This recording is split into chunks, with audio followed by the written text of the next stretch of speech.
وہ چند ثانیے بعد عمارت کی چھت پر تھا، لیکن یہاں آ کر اسے مایوسی ہوئی۔ ترک باز کو قتل کرنے والا چھلاوا دوسری جانب سے چھلانگ لگا کر غالباً چھت سے کود گیا تھا۔ قاسم نے آغا حسن کو چھت پر آتے دیکھا تو چیخ کر کہا، بھاگو، یہاں نہیں ہے، دوسری طرف جھاڑیوں کی طرف دیکھو، وہ چھت سے کود کر گیا ہے۔ قاسم خود بھی الٹے پاؤں بھاگا اور کسی آندھی کی طرح عمارت کی شمالی سمت میں دوڑ لگا دی، لیکن یہاں آ کر بھی آغا حسن اور قاسم کو مایوسی ہوئی۔ دشمن نکل چکا تھا۔ قاسم اور آغا حسن ایک پورے دستے کے ہمراہ شام تک موسکر کا سارا علاقہ چھانتے رہے، لیکن ترک باز کا قاتل ایسے غائب ہو چکا تھا جیسے گدھے کے سر سے سینگ۔ وہ مغرب کے بعد کمرے میں لوٹے تو قاسم نے کہا، ترک باز کی لاش کا کیا کیا ہے؟ اسے خفیہ محکمے کا سربراہ بہرام خان اپنے ساتھ لے گیا ہے۔ ہم جس وقت قاتل تلاش کر رہے تھے، بہرام خان یہاں اپنی کارروائی مکمل کر رہا تھا۔ آغا حسن نے جواب دیا اور قاسم نے ایک لمبی ہوں کی۔ قاسم نے پھر پوچھا، اچھا یہ بتاؤ، تمہاری سمجھ میں کچھ آیا ہے کہ یہ اسودی کون ہے؟ ترک باز نے مرنے سے پہلے اسودی کا نام لیا تھا۔ نہیں، مجھے بھی معلوم نہیں۔ وہ جب اٹک اٹک کر اس کہہ رہا تھا تو میں نے سمجھا کہ اسلم خان کہنا چاہتا ہے، لیکن اس نے اسودی کہہ دیا۔ معلوم نہیں یہ اسودی کون ہے۔ آغا حسن کے چہرے پر گہرے غور و فکر کا تاثر تھا۔ قاسم نے کسی خیال کے تحت آغا حسن سے کہا، آغا، تم اسلم کی کمان میں کام کرنے والے کسی اور سپاہی کو بلاؤ۔ ہو سکتا ہے کہ اسلم کے ماتحت اسے اسودی کہہ کر پکارتے ہوں، کیونکہ عموماً فوج کے سپاہی اپنے سالاروں کے من پسند نام رکھ لیتے ہیں۔ اسلم کے چہرے کی رنگت سیاہ ہے، ہو سکتا ہے اس کے ماتحت اس کو سیاہ رنگ کی وجہ سے اسودی کہہ کر پکارتے ہوں۔ قاسم کی بات سے آغا حسن چونک گیا اور اس نے تحسین آمیز انداز میں قاسم کی جانب دیکھتے ہوئے کہا، باخدا تم بہت ذہین ہو، تمہیں تو خفیہ محکمے کا سربراہ یا پھر شاہی سراغ رساں ہونا چاہیے۔ تم بالکل ٹھیک کہتے ہو، اسلم خان کا نام اس کے ماتحتوں نے نہیں رکھا، بلکہ ایک موقع پر سلطان نے اسے اسودی کہہ کر پکارا تھا۔ تب سے اسلم اپنے نام کے ساتھ کبھی کبھی اسودی کا لقب لکھ دیتا ہے۔ لیکن کمال ہے، مجھے پہلے یہ بات کیوں نہیں یاد آئی؟ دراصل قاتل کے تعاقب نے میرا دماغ معاف کر رکھا تھا۔ آغا حسن نے پھٹی پھٹی آنکھوں سے پرجوش لہجے میں بات کی۔ قاسم کی حالت بھی عجیب تھی، ایک بہت اہم سراغ اس کے ہاتھ لگ گیا تھا۔ اس نے کسی قدر ٹھہرے ہوئے لہجے میں آغا حسن سے کہا، آغا دھیان رہے، ابھی اسلم خان کو خبر نہ ہو پائے، میں اس پر کسی خاص ترتیب سے ہاتھ ڈالنا چاہتا ہوں۔ قاسم نے کہا تو آغا حسن کی حیرت کی انتہا نہ رہی۔ ہاتھ ڈالنا چاہتے ہو؟ کیا مطلب؟ تم کس حیثیت سے ہاتھ ڈالو گے؟ اب قاسم کو احساس ہوا کہ اسے آغا حسن کے سامنے اسلم خان پر ہاتھ ڈالنے کی بات نہیں کرنی چاہیے تھی، لیکن اب وہ کر چکا تھا۔ چنانچہ اس نے جھوٹ پہ جھوٹ بولنے کی بجائے آغا حسن جیسے مجاہد سپاہی کو اعتماد میں لینا مناسب سمجھا اور کہا، دراصل سلطان نے مجھے وقتی طور پر سراغ رسانی کے کام پر متعین کیا ہے، مجھے اس سلسلے میں تمہارا تعاون درکار ہے۔ میری نظر پہلے سے کچھ لوگوں پر ہے، لیکن کوئی واضح ثبوت نہ ہونے کی وجہ سے میں ان پر ہاتھ نہیں ڈال سکا۔ اب پہلی مرتبہ میرے ہاتھ اس سازش کا ایک سرا آیا ہے۔ میں اسلم خان اسودی کو بے خبری میں گرفتار کرنا چاہتا ہوں۔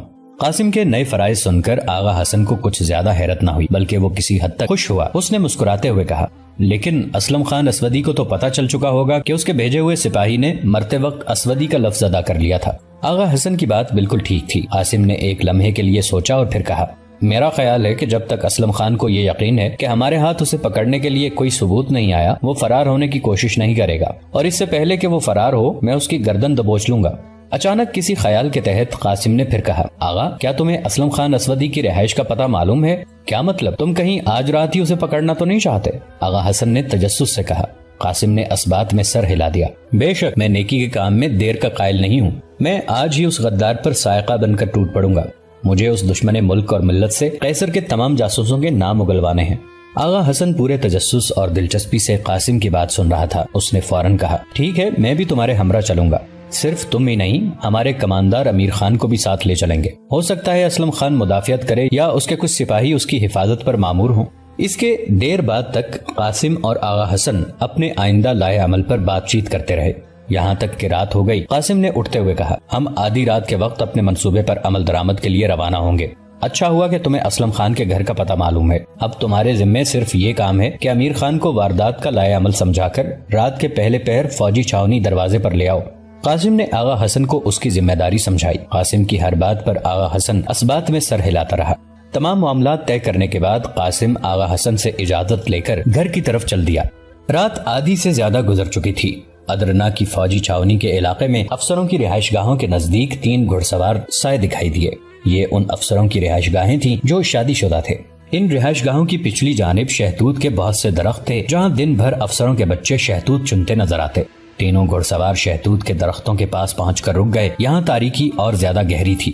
گھوڑوں سے اترے اور گھوڑوں کو شہتوت کے درختوں کے ساتھ باندھ دیا۔ اب تینوں سائے عمارتوں کی طرف بڑھ رہے تھے۔ عمارتوں کی تیسری رو میں پہلا مکان اسلم خان کا تھا۔ تینوں سائے اسی جانب جاتے نظر آئے۔ وہ اسلم خان کے مکان کے قریب پہنچے تو رک گئے۔ یہ پکی اینٹوں کا بنا چھوٹا سا مکان تھا جس کا بیرونی دروازہ گلی کی جانب سے 14 فٹ بلند تھا۔ عقبی جانب مکان کے کمروں کی پچھلی دیوار تھی۔ امیر خان کا سایہ مکان کی عقبی جانب چلا گیا۔ آغا حسن اور قاسم دروازے کی طرف بڑھ گئے۔ یعنی چری کے ان تینوں افسروں نے اپنے چہروں پر ڈانٹے باندھ رکھے تھے۔ وہ چیتے کی طرح چالاکی سے چلتے ہوئے مکان کے دروازے کے قریب آئے اور دروازے کے ساتھ لگ کر کھڑے ہو گئے۔ اب وہ مکان کے اندر کسی قسم کی آہٹ سننے کی کوشش کر رہے تھے۔ کافی دیر تک دروازے سے کان لگائے رکھنے کے بعد قاسم کو یقین ہو گیا کہ اسلم خان اور اس کے اہل خانہ خواب خرگوش کے مزے لے رہے ہیں۔ اگلے ہی لمحے وہ چھپکلی کی طرح دیوار سے چپک کر اوپر چڑھنے کی کوشش کر رہا تھا۔ قاسم آہٹ پیدا کیے بغیر دیوار کے سرے پر پہنچ گیا۔ اس کے بدن پر گہرے رنگ کا لباس تھا۔ کمر پر باندھی ہوئی کپڑے کی پٹی میں 2 عدد خطرناک خنجر اڑسے ہوئے تھے۔ دائیں کولے کے ساتھ خالی نیام لٹک رہا تھا کیونکہ تلوار قاسم کے دانتوں میں تھی۔ اس کی پشت پر تیروں سے بھرا ترکش اور میان جھول رہی تھی۔ قاسم خاموشی سے دوسری جانب اترنے لگا۔ آغا حسن باہر گلی میں کھڑا اسلم خان کے گھر کا دروازہ کھلنے کا انتظار کر رہا تھا۔ قاسم نے انتہائی احتیاط سے آواز پیدا کیے بغیر اندر سے دروازہ کھولا اور آغا حسن کو بھی اندر بلا لیا۔ ادھر امیر خان نے کمال پھرتی کا مظاہرہ کیا تھا۔ وہ مکان کی عقبی دیوار میں موجود صحن کے درختوں میں ہاتھ اور پاؤں کی انگلیاں پھنساتا کسی چھپکلی کی طرح مکان کی چھت پر پہنچ گیا۔ چھت پر پہنچ کر امیر خان درمیان میں چلنے کی بجائے ایک طرف دیوار ہی پر بلی کی سی چال چلتا ہوا صحن میں اترتے ہوئے زینوں تک جا پہنچا۔ یہاں سے گھر کا صحن نظر آ رہا تھا۔ امیر خان سب سے اوپر والے زینے پر دیوار کی اوٹ میں بیٹھ گیا۔ یہاں سے اسے آغا حسن اور قاسم کی کارروائی پر نظر رکھنا تھی۔ قاسم اور آغا حسن بیرونی دروازے سے اندر داخل ہوئے تو سب سے پہلے مکان کا احاطہ تھا۔ مکان کے صحن میں شہتوت کا ایک بہت بڑا درخت لگا ہوا تھا جس کا سایہ رات کی تاریکی میں کسی بھوت کی طرح دیواروں پر پڑ رہا تھا۔ آج چاندنی رات تو تھی لیکن چاند کئی منزلیں طے کرتا ہوا سورج کے تعاقب میں شفق پار چھلانگ لگانے والا تھا۔ قاسم اور آغا حسن بڑھ کر برآمدے میں داخل ہو گئے۔ یہاں تاریکی تھی اور مکان کے دونوں کمروں کے دروازے اندر سے بند تھے۔ قاسم اور آغا حسن نے الگ الگ دروازوں پر کان لگا دیے اور اندر کسی قسم کی آہٹ محسوس کرنے کی کوشش کرنے لگے، لیکن کمروں میں بلا کی خاموشی تھی۔ قاسم کو کچھ غیر قدرتی سا لگا لیکن وہ سمجھ نہ سکا۔ بالآخر اس نے دروازے پر دباؤ ڈالا تو یہ جان کر اس کی حیرت کی انتہا نہ رہی کہ دروازہ کھلا تھا۔ اس نے چونک کر ہاتھ ہٹایا اور آغا حسن کو ہاتھ کے اشارے سے اپنے قریب بلا لیا۔ دونوں بے حد احتیاط کر رہے تھے۔ آغا حسن قریب آیا تو قاسم نے اسے باہر رکنے کا اشارہ کیا اور خود تاریک کمرے میں داخل ہونے کے لیے دروازے کو یکلخت چوپٹ کھول دیا۔ اگلے لمحے وہ کمرے کے اندر تھا لیکن اپنے اندر داخل ہوتے ہی گویا اس پر آفت ٹوٹ پڑی تھی۔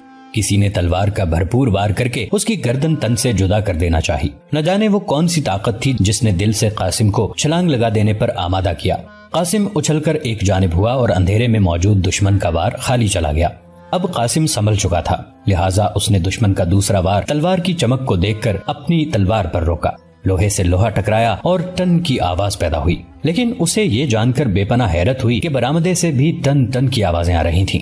گویا دشمن صرف اکیلا نہیں تھا بلکہ اس کے کوئی ساتھی بھی باہر کہیں چھپے ہوئے تھے جو آغا حسن پر حملہ آور ہوئے تھے۔ قاسم اندھیرے میں اندیکھے دشمن کے وار روکتا رہا، پھر اچانک اس نے ایک زبردست داؤ کھیلا، ایک دم اپنا پیر پھسلایا اور زمین پر گر گیا۔ اگلے لمحے وہ پھسلتا ہوا مد مقابل کی ٹانگوں سے جا ٹکرایا تھا۔ مد مقابل اوندے منہ نیچے آ رہا۔ قاسم نے لیٹے لیٹے اپنی تلوار کا رخ اس کی جانب کر دیا۔ مد مقابل تلوار پر گرا اور تلوار اس کے پیٹ سے آر پار ہو گئی۔ فضا ایک چیخ سے گونجی اور مد مقابل کے پیٹ سے خون کے فوارے چھوٹ پڑے۔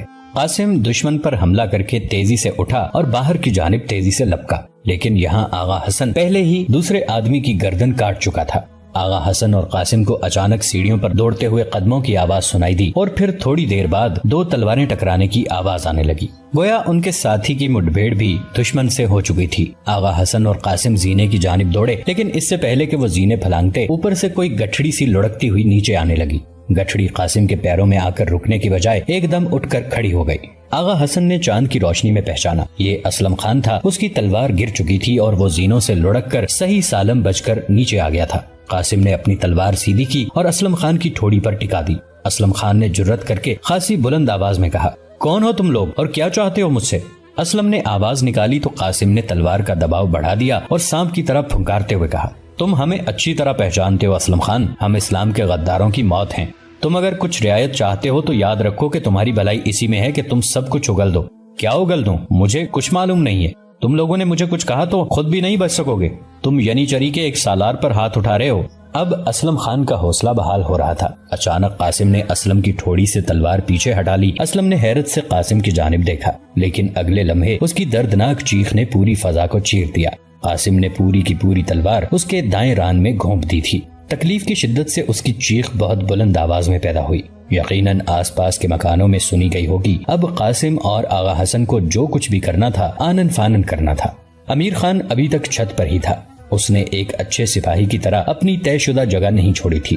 قاسم نے اسلم کی ران میں تلوار گھونپی لیکن واپس نہ کھینچی۔ اسلم تکلیف کی شدت سے زمین پر گر چکا تھا اور وہ بھی چیختا رہا، لیکن آغا حسن نے آگے بڑھ کر اس کا منہ ہاتھ سے بھینچ کر بند کر دیا تھا۔ قاسم خونخوار انداز سے اسلم کی آنکھوں میں جھانکتے ہوئے بولا، اسلم خان، زندگی سے زیادہ قیمتی کوئی چیز نہیں ہے، خصوصاً تمہارے جیسے غداروں کے لیے۔ تم اگر جینا چاہتے ہو تو سچ سچ بتاؤ کہ تمہارا آدمی ہمارے باتیں کیوں سن رہا تھا۔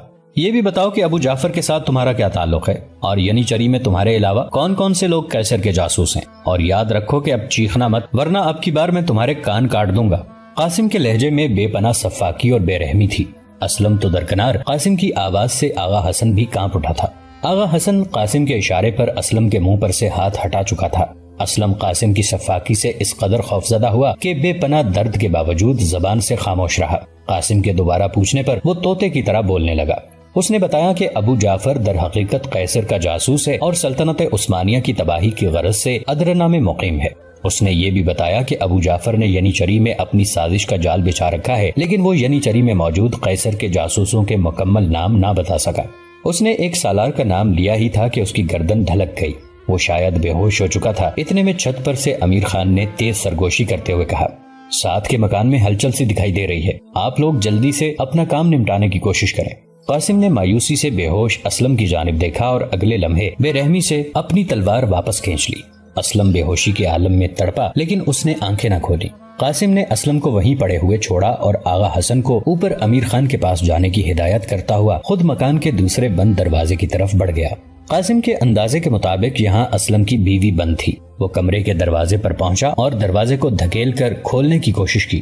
قاسم نے دیا سلائی جلائی اور برآمدے کی دیوار میں اٹکی مشل کو روشن کر دیا۔ اب مشل قاسم کے ہاتھ میں تھی۔ اس نے بائیں کندھے کے زور سے دروازے کو توڑنے کی کوشش کی اور کچھ ہی دیر میں کڑاک کی آواز سے دروازہ ٹوٹ گیا، لیکن اسے کمرے میں داخل ہونا نصیب نہ ہوا۔ نہ جانے زینوں کے پاس بے ہوش لیٹا ہوا اسلم خان کب ہوش میں آیا اور زمین پر گھسٹتے ہوئے کب قاسم کے عقب میں پہنچ گیا۔ اب اس کے ہاتھ میں ایک لمبا خنجر چمک رہا تھا۔ قاسم نے جو ہی دروازے کے پٹ کو توڑا، اسلم نے آدھا دھڑ اوپر اٹھاتے ہوئے قاسم کی پشت پر خنجر کا وار کر دیا۔ بالکل آخری وقت میں قاسم خان کو اپنے پیچھے حرکت کی آواز سنائی دی اور وہ تیزی سے مڑا، لیکن اب دیر ہو چکی تھی۔ اسلم خان کا خنجر قاسم کے دائیں پہلو پر پڑا اور اس کے کولے کے گوشت کو چیرتا ہوا دوسری طرف نکل گیا۔ اس طرح گویا اسلم خان نے اپنے زخم کا بدلہ لے لیا تھا۔ قاسم کی زوردار سسکی بلند ہوئی، لیکن وہ اپنی جگہ پر ثابت قدم رہا۔ اس کے ہاتھ سے مشل گر چکی تھی، لیکن مشل کی روشنی بدستور قاسم اور اسلم پر پڑ رہی تھی۔ قاسم نے اپنے زخم کی پرواہ نہ کرتے ہوئے پوری قوت سے تلوار گھمائی اور اسلم خان کا سر کٹ کر کمرے کے اندر جا گرا۔ مشل کی روشنی اندر تک جا رہی تھی۔ اسلم کا کٹا ہوا سر کمرے میں لڑکتا ہوا چلا گیا اور پھر اگلے کمرے سے ایک نسوانی چیخ بلند ہوئی۔ یہ اسلم کی بیوی کی چیخ تھی۔ قاسم نے گری ہوئی مشل اٹھائی اور کمرے کے اندر داخل ہو گیا۔ مشل کی روشنی میں اس نے دیکھا کہ کمرے میں ایک خاتون موجود تھی جس کا بدن تھر تھر کانپ رہا تھا اور اس کے پیروں میں ایک ہلکی سی تلوار پڑی تھی۔ غالباً یہ تلوار اسلم نے اپنی بیوی کو حفاظت کے لیے دی تھی، لیکن وہ کمزور دل خاتون اسے استعمال نہ کر سکی اور مارے ڈر کے نیچے پھینک دی۔ اسلم کی بیوی نے اپنے خامند کا کٹا ہوا سر دیکھا تو اس کا دماغی توازن ٹھکانے نہ رہا۔ وہ پھٹی پھٹی آنکھوں سے کچھ دیر نقاب پوش قاسم کی جانب دیکھتی رہی اور پھر یکلخت اس نے اپنے سامنے پڑی تلوار دونوں ہاتھوں سے اٹھا لی اور کسی پاگل درندے کی طرح قاسم پر حملہ کرنے کے لیے دوڑی۔ قاسم نے 2 قدم پیچھے ہٹ کر اس اناڑی خاتون کی تلوار پر اپنی تلوار سے وار کیا تو اس کی تلوار اس کے ہاتھ سے نکل کر دیوار سے جا ٹکرائی۔ اتنے دیر میں باہر دوڑتے ہوئے قدموں کی آواز سنائی تھی۔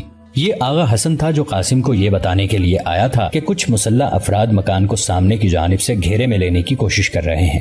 قاسم نے سنا تو وہ بجلی کی تیزی سے باہر کی جانب جس لگائی اور کسی چھلاوے کی طرح 3 زینے پھلانگتا مکان کی چھت پر جا پہنچا۔ آغا حسن بھی اس کے عقب میں تھا۔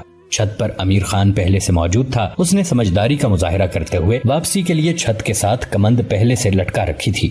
کمند کا آنکڑا چھت کے ساتھ چپکا ہوا تھا اور کمند کی مضبوط رسی نیچے زمین تک چلی گئی تھی۔ سب سے پہلے آغا حسن نیچے اترا، پھر قاسم اور سب سے آخر میں امیر خان بھی نیچے اتر آیا۔ اب وہ محفوظ تھے۔ تینوں دب کی چال سے چلتے ہوئے شہتوت کے درختوں تک آئے اور اس سے پہلے کہ مسلح افراد مکان میں داخل ہوتے یعنی چری کے یہ تینوں سالار اپنا کام کر کے چھاونی کے علاقے سے نکل چکے تھے۔ صبح ہوئی تو ادرنا کے لوگوں نے عجیب عجیب خبریں سنی۔ ہر طرف سنسنی پھیلی ہوئی تھی اور لوگ جگہ جگہ کل کے واقعات پر تبصرہ کر رہے تھے۔ ایک ہی دن میں یعنی چری کے موسکر اور چھاونی میں قتل کی 4 سنسنی خیز وارداتیں ہوئی تھیں۔ ہر شخص کی زبان پر یہی بات تھی کہ قیصر کے جاسوس ادرنا میں پھیل چکے ہیں، لیکن قاسم کسی اور ہی فکر میں تھا۔ اس کے پاس وقت کم تھا اور ابھی اسے بہت سے کام نمٹانے تھے۔ اس وقت وہ بغدادی دروازے کے قریب منڈلا رہا تھا۔ ابو جعفر کی رہائش اسی علاقے میں تھی۔ یہ دن کا وقت تھا اور قاسم اکیلا تھا۔ وہ غالباً یہاں کوئی کارروائی کرنے کی بجائے محض موقع کا جائزہ لینے کے لیے آیا تھا۔ آج بازار میں خوب گہما گہمی تھی۔ لوگ ترکی ٹوپیاں پہنے اور بھاری بھرکم لباس زیب تن کیے کاروبار زندگی میں مصروف تھے۔ قاسم آہستہ آہستہ قدموں سے چلتا ہوا بازار سے گزرنے لگا۔ یہاں جگہ جگہ 2-2 4-4 آدمی کل کے واقعات پر زور و شور سے محو گفتگو تھے۔ قاسم کے بدن پر ڈھیلا ڈھالا عربی لباس تھا جس کی قمیض گھٹنوں سے نیچے تک تھی۔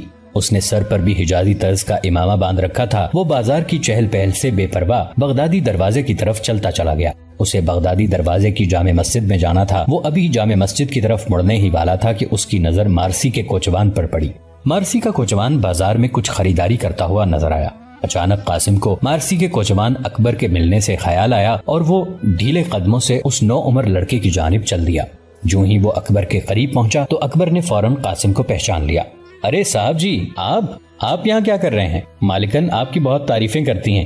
آج تو ہمارے گھر میں وہ آیا ہوا ہے، وہ بڑی مالکن کا دوست، کالے چوگے والا پیشوا۔ اکبر نے گویا قاسم کی ساری مشکل ہی آسان کر دی۔ اسے جس کی تلاش تھی اس کا پتہ خود بخود چل کر قاسم کے پاس آ گیا تھا۔ قاسم نے اکبر سے فوراً سوال کیا، کون؟ ابو جعفر؟ جی ہاں، وہی ابو جعفر، نیلی آنکھوں والا۔ اکبر نے نیلی آنکھوں والا کہا تو قاسم کا ذہن پھر گھومنے لگا۔ نیلی آنکھوں والا عربی باشندہ ابو جعفر ہمیشہ قاسم کے دل میں کھٹکتا تھا۔ قاسم نے فوراً فیصلہ کیا کہ وہ مارسی کو پیغام بھیجے گا۔ چنانچہ اس نے اکبر سے کہا، میں تمہیں ایک خط لکھ کر دیتا ہوں، کیا تم اسے صحیح سلامت اپنی چھوٹی مالکن تک پہنچا دو گے؟ جی بالکل، میں وہ خط صرف چھوٹی مالکن کو دوں گا۔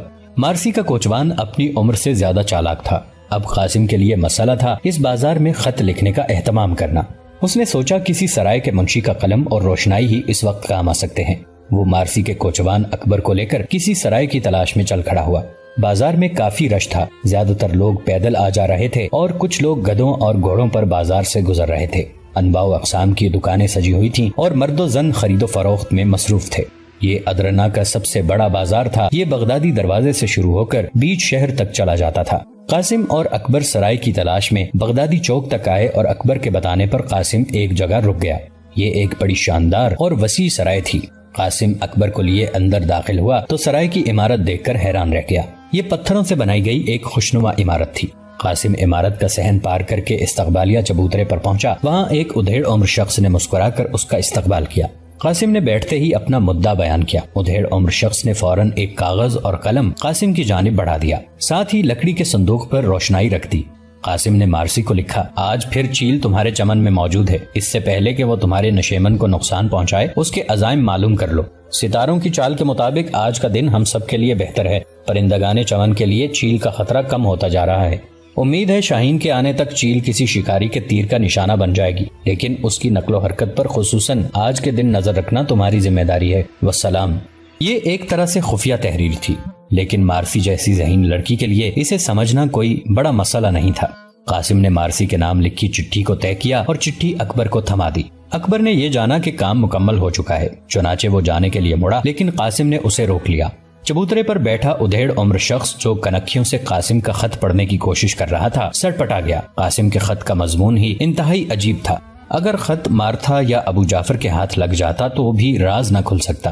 قاسم نے اب تک ایک دانشمند سراغ رساں ہونے کا ثبوت دیا تھا۔ اس نے اکبر سے کہا، دیکھو اکبر، اپنی مالکن سے کہنا کہ اس خط کا جواب آج ہی دے، اور وہ بھی جلد سے جلد۔ ہمارے اس چینل کو سبسکرائب کر کے نیچے موجود بیل آئیکن کو بھی ضرور کلک کیجیے گا۔ اگلی ملاقات تک کے لیے ہمارا اور آپ کا اللہ نگہبان۔